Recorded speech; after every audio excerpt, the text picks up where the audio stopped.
Nak lawan apa? Saya bawa pen satu saja. Allah. Doa, jangan lupa doa. Balik mesti doa. Ada kuasa doa jangan kita permainkan.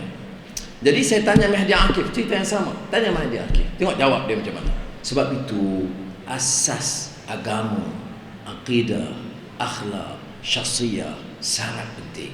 Bukan saya bicara tentang Islam, kefahaman dan komitmen itu berbeda. Jangan kita hukum. Saya tidak bicara soal parti. Saya ada ramai kawan-kawan saya yang pelbagai parti, termasuk parti pemerintah. Jangan salah faham. Orang UMNO yang saya masih boleh berkira di peringkat bawah lah. Yang atas itu susah sikit. Jadi bukan saya nak buat hukum dari segi parti. Jangan salah faham. Saya cakap ini kepada anak-anak. Ya. Tapi apa jawab Mahdi Akif? Saya kata macam mana ni? Ini budaya ribuan tahun Firaun ini. Semangat tidak ada. Nak robah tak mampu. Rakyat takut. Semua dibelenggu ketakutan. Nak cakap takut. Nak jalan takut. Undi takut. Dia jawab, Anwar, Walladzina jahadu fina lanahdiyannahum subulana wa innallaha lama'al muhsinin. Saya hafal ayat tu, saya tak baca. Jadi sudah Tuan Azmi tanya masa mana hafal, saya kata masa penjara lah hafal. Jadi ada hikmah. Jadi siapa yang tak ada masa baca Quran, kalau tak boleh hafal sekarang, tunggu masuk penjara. Jadi maknanya kita bukan ada pilihan. Kita yakin Islam ini dia mula dengan keyakinan. Sebab tu jangan kita remehkan. Orang kampung bodoh, tak tahu. Jangan bagi maklumat. Suruh baca utusan Malaysia sahaja. Tengok TV3. Apa bezanya media Mesir dengan media kita? Saya nak tanya saudara. Jangan kira soal parti. Kira sebagai seorang anak muda yang punya prinsip, yang mau kebebasan. Apa beza? Tidak ada. Satu corong, satu sosok, satu pandangan. Siapa Demo Barat? Pemimpin agung. Siapa Demo Barat? Pemimpin yang boleh bangkitkan ekonomi Mesir. Siapa Demo Barat? Pejuang Mesir. Siapa dia yang Mubarak? Pengorbanannya itu tidak ada tolak tandingnya. Bila? 2 bulan lalu. Sekarang sebut Mubarak, orang ludah. Kerana maklumat dah sampai. Siapa dia? Suzan, wanita pertama Mesir. Sanggul, pakaian, genitnya itu luar biasa cantiknya. Dia sahaja pejuang. Dia sahaja yang jaga wanita. Dia sahaja yang jaga kebajikan. Tidak ada orang lain yang boleh saing. Bila? 2 bulan lalu. Sekarang habis. Siapa dia anak pertama yang paling ulung? Gamal. Sana semua orang Mesir ni jadi J, semua jadi G belakang. Orang kata khabar dia tinggal Zayyad ya Syekh. Betul? Zayyad. Jadi sebab itu media tu kita kata bebas. Dia jawab begitu.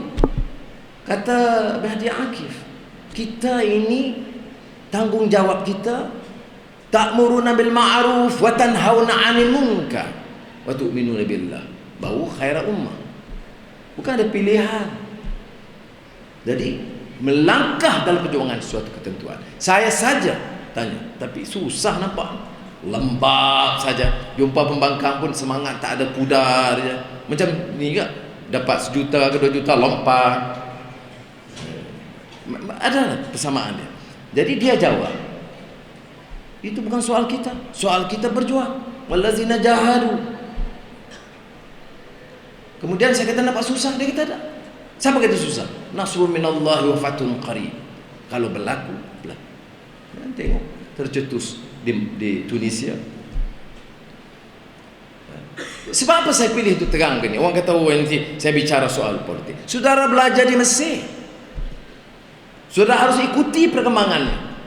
Kata Tan Sri Khalid, tak semestinya ikut demonstrasi mereka, tapi harus tahu mengapa rakyat keluh kesah dalam keadaan aman baik. Datuk mencetuskan siapa? Gerakan yang muda, orang muda sebenarnya. Kita boleh faham. Kita tahu bagaimana cerita dan kisah benar dalam Al-Quran. Nahnu nakhussu 'alaika naba'ahum bil haqq innahum fityatun amanu bi rabbihim wa zidnahum huda warabatna ala qulubihim id qamu faqalu rabbuna rabbus samawati wal ard. Ramai ustaz macam ni saya. Macam saya tengok Imam Firdaus tu kalau dia buat gini je maknanya tak betul ya tak mana tu. Kalau nampak dia gitu, alhamdulillah selamat. Saya mengaji saya tak bukan mengaji di Mesir. Saya mengaji sekolah orang putih di Malay Kuala Kangsar. Jadi itu kena tekun belajar nak betulkan semua ya. Tapi balik pada soal ini, apa dia? Keyakinan kita kepada anak muda yang punya iman, punya ilmu, punya roh perjuangan. Maka Allah menceritakan dalam Al-Quran, dalam surah Al-Kahfi, ku ceritakan kisah yang benar. Alaika naba'ahum bil haqq. Apa dia cerita yang benar? Mengenai anak muda ini. Innahum fityatun amanu bi rabbihim wa zidnahum huda. Ditambah iman kepada mereka. Sebab apa? Mereka ini warabatna ala qulubihim. Tersemat dalam hati mereka kerana izqamu, kata mereka, Rabbuna rabbus samawati wal ard. Dia serah kepada Allah SWT. Selamat daripada kebobrokan di luar. Dia tidak sebati di situ. Ya mungkin cetusan perubahan Facebook, Twitter, blog di Mesir itu tidak semuanya ditujukan semangat yang sama. Tetapi saya tidak pernah percaya tafsiran yang dibuat oleh kalangan barat yang mengatakan ia tidak ada hubungan dengan kesedaran Islam yang bangkit di Mesir. Ramai yang tercetus di situ.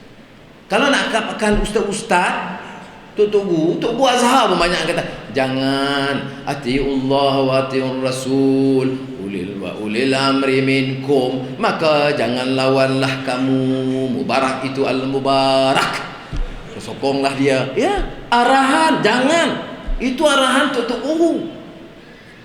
Alhamdulillah tidak semua. Maka Syekh Qardawi buat kenyataan apa? Apa kata Syekh Qardawi? Syekh Qardawi bawa kenyataan awal-awal lagi berlaku je Tunisia.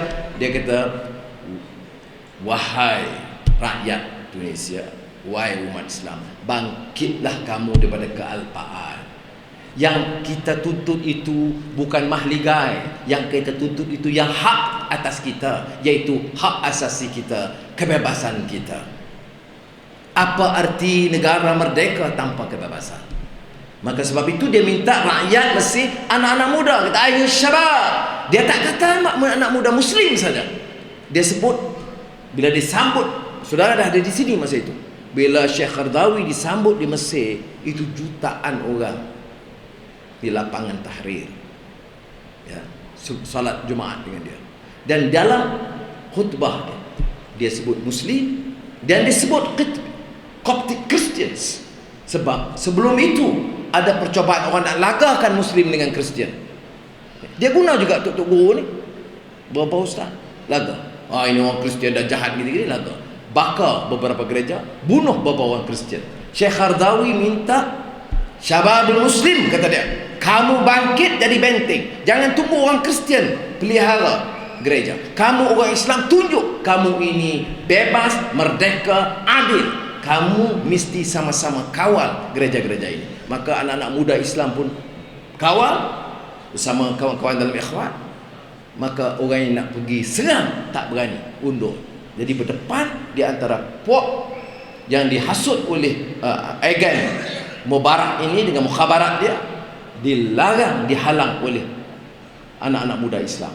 Maka timbul sekarang persefahaman yang lebih baik di antara Muslim dan Kristian di Mesir.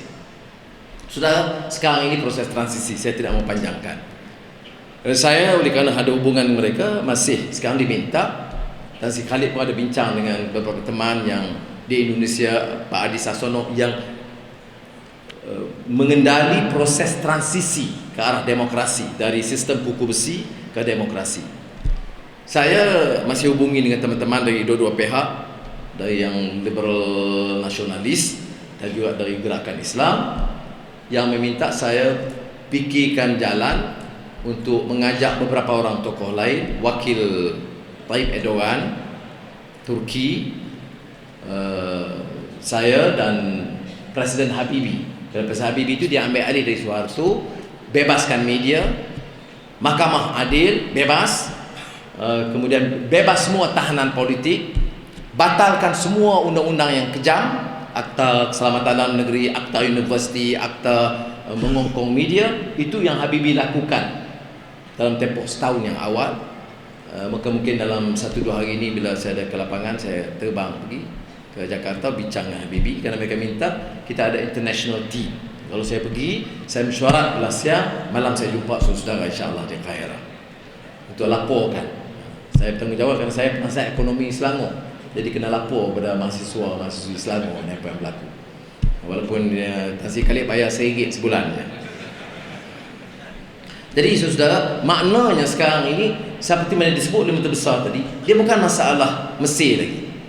Dia masalah, dan kita yakin mudah-mudahan ya dengan kesedaran ini. Sebab itu saya beritahu awal-awal lagi pada kajian lagi, saya beritahu Ketua Ustaz Hadi Awang dan juga Lim Guan Eng, Ketua Menteri Pulau Pinang, yang juga berikan bantuan kepada pelajar-pelajar dan juga Tugu Ning Aziz, bahawa siap kerana mereka patut dihantar pulang segera. Sebaik saja Mubarak meninggalkan atau diusir dengan berapa wang? Estimate sekarang 40 hingga 70 bilion dolar Amerika. 200 ribu juta ringgit. Mubarak, Suzan, Gamal, keluarga mereka dan kroni mereka. Saudara, haram. Saudara, jahat. Orang hidup merempat, kamu rompak puluh bilion. Ada orang kata ini belum disahkan. Saya tak kalah jadi profesor di Georgetown University beberapa tahun yang lalu, diminta ke World Bank bicara soal accountability, pertanggungjawaban. Saya dapat beberapa file siasatan. Saya tak mau sebut soal Malaysia, sensitif. Saya nak sebut soal Nigeria, negeri kaya menghasilkan minyak puluh bilion, rakyat miskin, negara Islam 70-75% umat Islam Nigeria, atau mungkin lebih. Pemimpin pada masa itu General Sani Abacha. Bila dia masuk ambil alih, saya bertanggungjawab pikul amanah dari Allah dan perlembagaan untuk bantas rasuah, hentikan kezaliman, etc. Ketara wakaza. Tetapi bila dia berhenti, diusir, dalam rekod akaun, termasuk akaun saya lihat, akaun di Switzerland 20 bilion dolar Amerika, 70 ribu juta ringgit. Orang Nigeria tahu pasal itu? Dia tidak tahu. Hanya bila ada perubahan baru terbongkar. Ben Ali, Tunisia, isteri dia Laila, keluar estimate-nya 20 bilion dolar Amerika. Tunisia bukan negara kaya sangat, 20 bilion dolar. Jadi wang ini macam wang pak mereka semua. Ini yang menjadi tragedi bagi umat Islam. Kerana apa? Kelemahan governance, tata kelola. Akhirul kalam, bagi kita mahasiswa, anak-anak, apa dia? Mesti timba ilmu, mesti ada disiplin pelajaran. So, saudara mesti pastikan, dan ini saya sebut masa saya jumpa saudara tahun lalu. Apa dia keistimewaan yang disebut oleh Dr. Halimah tadi mengenai pelajar-pelajar di Mesir? Yang lain bahasa Melayu kuasai, bahasa Inggeris kalau di Amerika, kalau di England. Di Mesir bahasa Melayu, bahasa Arab dan bahasa Inggris, terutama bagi pelajar yang perubatan dan lain-lain kursus, dan saya percaya yang lain. Apa dia lagi? Pendedahan tentang pemikiran Islam semasa, pendedahan tentang perubahan yang berlaku, transformasi sosiopolitik ekonomi yang paling ketara dalam abad lalu. Kalau kita lihat transformasi negara Islam, Indonesia itu menggemparkan 30 tahun sistem kuku besi, kemudian rakyat merdeka, bebas. Turki punya sejarah tersendiri. Kebijaksanaan pertamanya oleh almarhum Najmuddin Arbakan yang baru meninggal dunia beberapa hari yang lalu, dia mengasaskan perubahan itu. Tetapi kerana sosoknya agak keras, Maka lenggok politik yang dikuasai oleh tentera itu tak dapat dia atasi, dia disingkir. Menang ketua Ak-Parti, sahabat kita Rashid Tayyip Erdogan. Apa yang dilakukan? Dengan cara berhemah, kebijaksanaan, perlahan dia ubah dan transform Turki. Sekarang ni Turki pertumbuhan jauh meninggalkan Malaysia. Badan kehakiman dirombak semula. Media bebas sepenuhnya. Ekonomi dipacu dengan lebih meyakinkan. Pelaburan paling tinggi negara di antara negara pencatat pelaburan cukup tinggi itu termasuk Turki. Jauh meninggalkan kita di rantau ini. Alhamdulillah, satu perubahan. Tetapi saudara di Mesir harus diikuti. Tanggungjawab pertama dalam kuliah. Ada orang anggap nanti tanggungjawab dia kedua. Tidak, saya tidak setuju. Saya masih nilai kejayaan anak Selangor, juga anak Malaysia, pertama dari bidang pendidikannya, penguasaan ilmunya, lulus dengan cemerlang, penguasaan bahasanya, tahap pembacaannya. Dia belajar di mana? Mesir. Berapa tahun? 7 tahun. Pernah baca buku Syekh Ma'azali? Ghazali mana? Imam Al-Ghazali ke? Ataupun Al-Ghazali mana? Saya pernah alami. Saya tidak ini tokoh tambah. Saya pernah menyaksikan. Tahu Syekh Al-Rawi? Pernah dengar. Ada baca kitab-kitab yang penting? Ada dengar. Ada baca? Ada dengar. Tak boleh. Jadi selain berkuliah kita baik perubatan yang tentunya